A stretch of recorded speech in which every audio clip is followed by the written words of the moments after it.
President Donald Trump has announced he will raise his temporary across-the-board tariff on almost all U.S. imports from 10% to 15%, the maximum allowed under the law he is now using, after the U.S. Supreme Court struck down his previous tariff program. The court ruled that Trump had exceeded his authority when he imposed a range of higher import duties under an economic emergency law. Within hours of that decision, the president introduced a 10% universal tariff and has now increased it to 15% under a separate statute known as Section 122. Next executive order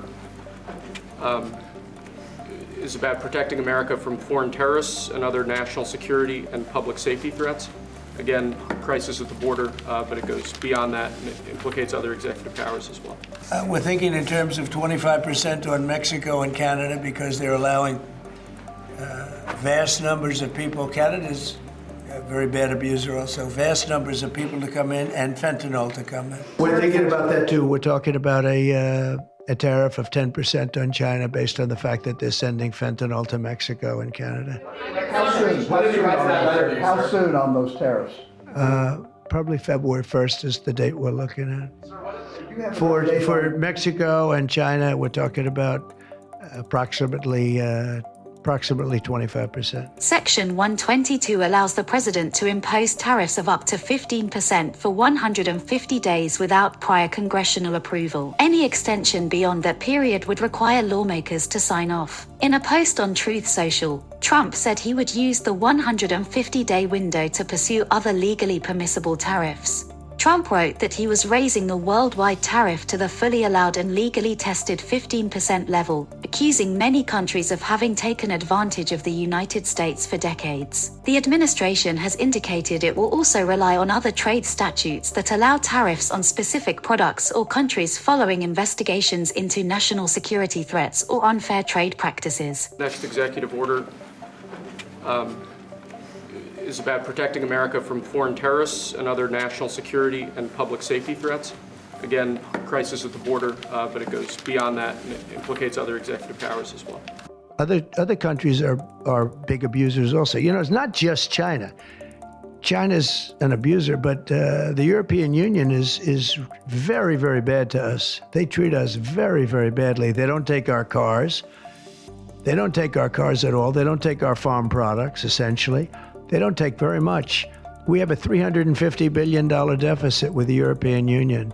They treat us very, very badly, so they're going to be in for tariffs. Economists warn that tariffs function as taxes on imports and are often passed on to consumers. Yoel Sailfin, chief economist at KPMG, said higher import costs are likely to translate into higher prices and weaker economic activity. Tariffs are essentially tax on the imports from specific countries, potentially on specific goods or blank tariffs on all the imports from certain countries. What it means is essentially twofold. The first thing is that prices will be higher. The cost of importing goods from these countries will be higher, so that is likely to be passed on to consumers in some way.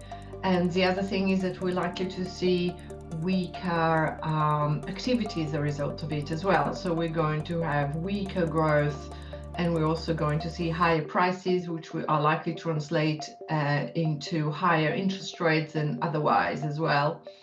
So overall, there will be a negative effect from all these avenues.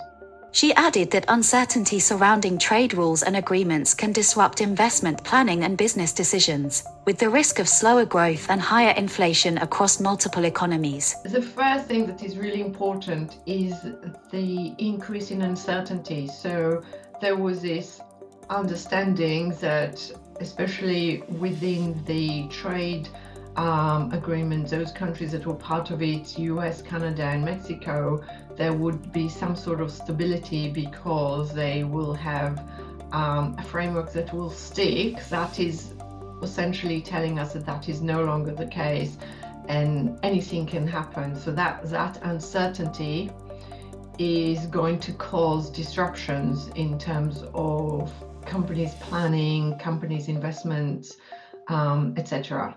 At the moment, at least, some of the conditions that the new US administration is putting in place are not that easy to comply with. They're relatively vague. So it's going to be a little bit difficult for them to actually reach an agreement, given what we're seeing at the moment.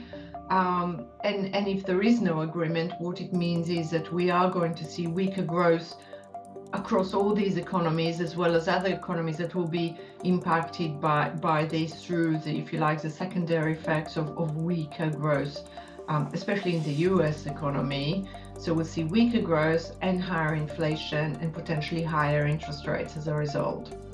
Trading partners have already pushed back. Canadian Prime Minister Justin Trudeau warned that tariffs would raise costs for American consumers and put jobs at risk. First, I want to speak directly to Americans, our closest friends and neighbors.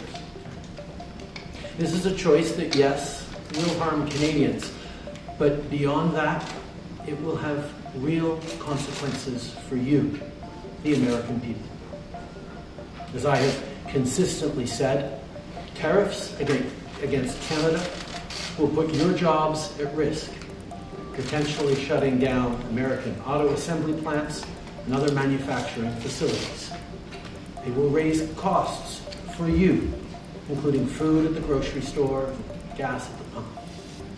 They will impede your access to an affordable supply of vital goods crucial for U.S. security, such as nickel, potash, uranium, steel, and aluminum.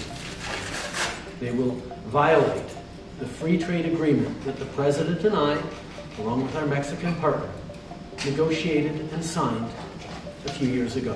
While Mexico's President Claudia Sheinbaum said a 25% tariff would sharply increase the price of Mexican exports to the United States. Esta medida del 25% de los aranceles tiene efectos para ambos países, pero tiene efectos muy graves para la economía de los Estados Unidos, pues va a elevar los costos muchísimo de todos los productos que se exportan de México hacia los Estados Unidos. Va a tener un 25% más de costo. Y también digo que si ellos quieren actuar, no deberían fijar su mira en México, sino en su propio país, donde no han hecho nada para parar la venta ilegal de esta y de otras drogas. European leaders have also voiced concern. French President Emmanuel Macron said recent developments should push Europe to act more decisively on economic and security matters. Ce qui se passe aujourd'hui, en ce moment même, en Ukraine, ce qui se passe avec aussi les choix, les déclarations américaines de la nouvelle administration du président Trump, eh bien, poussent les Européens à être plus unis, plus actifs pour répondre à leurs sujets de sécurité collective, c'est-à-dire pas de réponse sur la sécurité de l'Europe sans les Européens, pour aller plus loin sur leur industrie de défense, leur base industrielle et technologique de défense, assumer d'investir davantage et d'avoir une préférence européenne, et puis sur les sujets économiques et commerciaux pour porter là aussi un réveil stratégique européen. Analysts point to the deep integration of North American supply chains. Clark Packard of the Cato Institute said tariffs on Canada and Mexico could quickly raise costs, especially in the automobile sector where parts frequently cross borders multiple times during production. The United States imports about $1.5 trillion worth of products from these three countries. They're our three largest trading partners, and the U.S. also exports about $1 trillion every year to these countries. And so, you know, American consumers would face higher prices from tariffs, but also if you're an exporter, if you're a small business that sends products abroad, you're going to face foreign retaliation. And on top of that, right, like the US, Mexico, and Canada have pretty tightly integrated supply chains. So the average car made in the US or in the Mexico, Canada, US zone tends to travel across borders up to 8 times. And so if you're imposing a tariff of 25% each time a part comes across the border, or if the whole automobile crosses the border, it's going to get pretty costly pretty quickly. Data show that Canada and Mexico account for a significant share of US imports. including automobiles and crude oil. Industry groups warn that new duties could disrupt manufacturing, energy flows, and retail supply chains. China has reiterated its position that there are no winners in trade wars. A spokesperson for the Chinese Foreign Ministry said Beijing would firmly safeguard its national interests. 关于这个问题，我们多次表明了中方的立场。我们始终认为贸易战、关税战没有赢家，中方始终坚定维护国家利益。 Despite the Supreme Court's ruling, Trump has shown little sign of retreat. He has criticized individual justices and insisted he retains broad authority to regulate trade. With the 15% tariff now in place, businesses and governments are bracing for another period of heightened trade tension and economic uncertainty.